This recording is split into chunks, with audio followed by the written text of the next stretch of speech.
Assalamualaikum warahmatullahi wabarakatuh. Perkenalkan, nama saya Rafika Zulfa, NIM 21332010.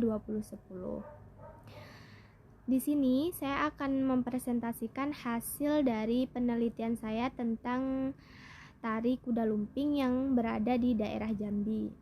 Alasan saya meneliti ini di daerah Jambi karena mayoritas orang yang tinggal di daerah Jambi, tepatnya di Merangin itu kebanyakan orang Jawa. Jadi tarian kuda lumping ini sangat tidak asing lagi kalau di tempat saya, karena setiap ada acara atau event-event tertentu pasti ada penampilan kuda lumping. Tari kuda lumping merupakan tari pertunjukan yang berasal dari daerah Jawa Tengah, di mana kuda-kudaannya itu terbuat dari bambu yang dianyam dan dibentuk menyerupai kuda.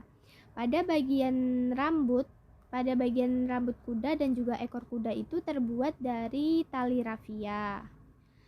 Kuda merupakan properti dari kuda lumping yang menyimbolkan kekuatan secara fisik, terlihat pada gerakan-gerakan yang dilakukan oleh penari seperti gerakan ritmis, dinamis, dan juga agresif. Gerakan yang dilakukan oleh penari itu layaknya seekor kuda yang berada di dalam peperangan. Fungsi daripada tarian kuda lumping yaitu sebagai media hiburan, media pendidikan, kepuasan akan keindahan, tempat komunikasi, solidaritas masyarakat, dan juga ekonomis tempat ekspresi. Keunikan yang ada pada tarian kuda lumping ini ada pada make up, baju, kostumnya, dan juga alat musik. Selain itu, di dalam tarian ini selalu ada yang kesurupan. Karena sebelum mereka melakukan penampilan pasti ada seperti membakar menyan, itu seperti pawangnya, intinya tuh kayak pawangnya itu membakar menyan dulu untuk memanggil arwah-arwah nenek moyang. Itu kepercayaan mereka ya, memanggil arwah-arwah nenek moyang. Dan ketika mereka melakukan tarian itu, pada akhir tarian pasti ada yang kesurupan. Karena apa? Karena jiwa mereka itu sudah ada yang terbuka. Jadi arwah-arwah tersebut mudah masuk kepada jiwanya mereka gitu. Pada saat sebelum memanggil, ketika mereka melakukan tarian itu, mereka sudah ada jiwa-jiwa penari kuda lumping gitu. Karena pada saat mereka menarikan tarian kuda lumping pasti ada yang kesurupan, dan tidak sembarangan orang bisa melakukan tarian ini gitu. Pada tarian kuda lumping ini harus ada pawangnya kalau di daerah saya, karena memang sebelum tarian ditampilkan itu ada ritual-ritual tertentunya, ada pembakaran menyan, ada pemotongan ayam, dan sebagainya. Ketika arwah itu sudah masuk pada jiwa-jiwa penari itu, pada raga penari itu, orang yang menonton pun bisa kesurupan juga karena terlalu fokus, terlalu memikirkan yang tidak-tidak, atau mungkin karena imannya yang tidak kuat atau bagaimana. Karena ketika kita melihat tarian kuda lumping terus ada yang kesurupan, kita terlalu fokus pada orang yang kesurupan itu, kita gak sadar gitu, gak sadar bahwa kita juga bisa kerasukan, bisa juga ikut kesurupan. Jadi pada dasarnya ketika kita melihat tarian itu, jangan terlalu fokus pada penarinya, tonton tapi bawa santai aja, jangan terlalu serius. Karena apa? Pada saat itu roh-roh yang ada di sekitar situ tuh melihat orang-orang yang raganya tuh udah terbuka. Jadi ketika mereka udah fokus pada penari yang udah kesurupan, jiwa mereka terbuka, jadi roh-roh itu tuh mudah masuknya.